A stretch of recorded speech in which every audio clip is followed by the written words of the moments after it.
नमस्कार। आज हमारे पास निवेश की दुनिया से जुड़ी कुछ दिलचस्प बातें हैं। Mutual fund, ETF, SIP, bond, demat खाते, ये सब शब्द सुनते हैं तो कई बार लगता है यार ये क्या है, मतलब कोई अलग ही भाषा चल रही है। तो आज हमारी कोशिश यही है कि इन शब्दों के जाल को थोड़ा सुलझाएं। हमारे पास कुछ जानकारी है L S blue, Kotak Mahindra bank, angel one और विकिपीडिया से, जो ये कॉन्सेप्ट समझाती हैं।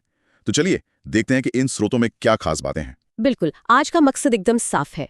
ये जो अलग अलग नाम है ना, mutual fund, ETF, SIP, demat खाते, इनमें आखिर फर्क क्या है, ये काम कैसे करते हैं, ताकि लोग जब निवेश के बारे में सोचें तो मतलब सोच समझकर फैसला ले सकें।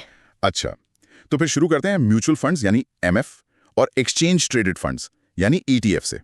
स्रोत ये बता रहे हैं कि जो मेन फर्क है वो ये कि म्यूचुअल फंड बहुत सारे लोगों से पैसा लेता है, इकट्ठा करता है, हाँ, पूल करते हैं, और फिर उस पैसे को सिक्योरिटीज में लगाता है। जबकि ईटीएफ जो है वो काफी कुछ स्टॉक जैसे हैं। हाँ बिल्कुल, मतलब स्टॉक एक्सचेंज पे खरीदे बेचे जा सकते हैं और अक्सर किसी इंडेक्स या सेक्टर को ही ट्रैक करते हैं। हाँ, ये बहुत बड़ा फर्क है। और इसी वजह से ना इनको मैनेज करने का तरीका, इनका खर्चा और इन्हें कैसे खरीदें बेचें, वो सब बदल जाता है।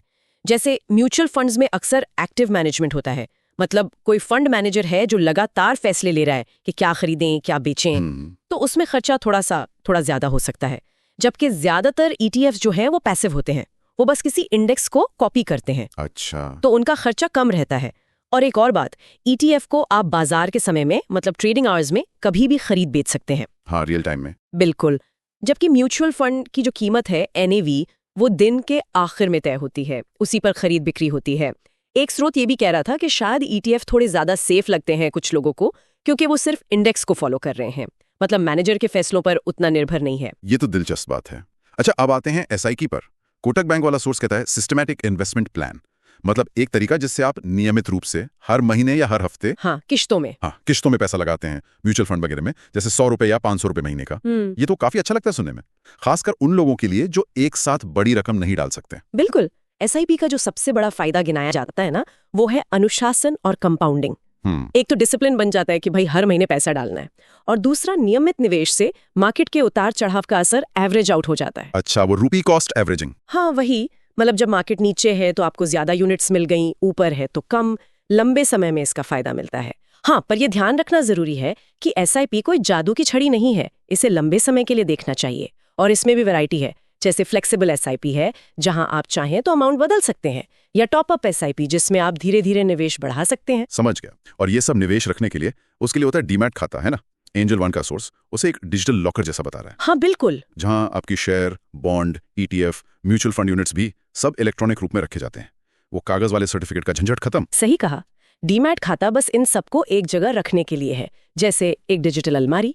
लेकिन यहाँ एक चीज समझने वाली है, डीमैट खाता है होल्डिंग के लिए। ओके। खरीदने बेचने के लिए आपको चाहिए ट्रेडिंग खाता। अच्छा, ये दोनों अलग हैं। हाँ, जब आप कोई शेयर या ईटीएफ खरीदते हैं तो वो ट्रेडिंग खाते के जरिए होता है, पैसा ट्रेडिंग खाते से जाता है और शेयर आपके डीमैट खाते में आ जाते हैं। बेचने में इसका उल्टा, शेयर डीमैट से निकलकर ट्रेडिंग खाते के जरिए बिकते हैं और पैसा वापस ट्रेडिंग खाते में आता है। भारत में 2 मेन डिपॉजिटरीज हैं, एनएसडीएल और सीडीएसएल, जो ये सारे डीमैट खातों का हिसाब किताब रखती हैं। तो अगर मैं इसको समेटने की कोशिश करूं, एसआईपी एक तरीका हो गया म्यूचुअल फंड या ईटीएफ में पैसा लगाने का जी, और ये जो भी निवेश है, चाहे वो शेयर हो, ईटीएफ हो या म्यूचुअल फंड यूनिट्स जी, ये सब रखे जाते हैं डीमैट खाते में। और इनकी खरीद फरोख्त होती है ट्रेडिंग खाते से।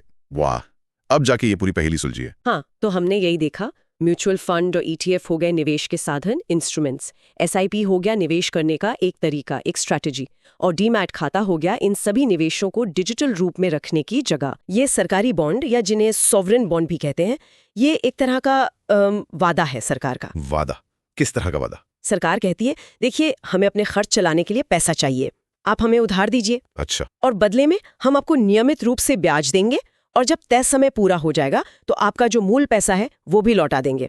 ठीक है, ये तो काफी सीधा लगता है। हाँ, जैसे मान लीजिए किसी ने 10 साल के लिए एक सरकारी बॉन्ड खरीदा, 20,000 रुपए का, और सरकार ने कहा कि वो मान लीजिए 10% सालाना ब्याज देगी। तो इसका मतलब हुआ कि सरकार हर साल उस निवेशक को 2,000 रुपए देगी। 20,000 का 10%, हाँ बिल्कुल।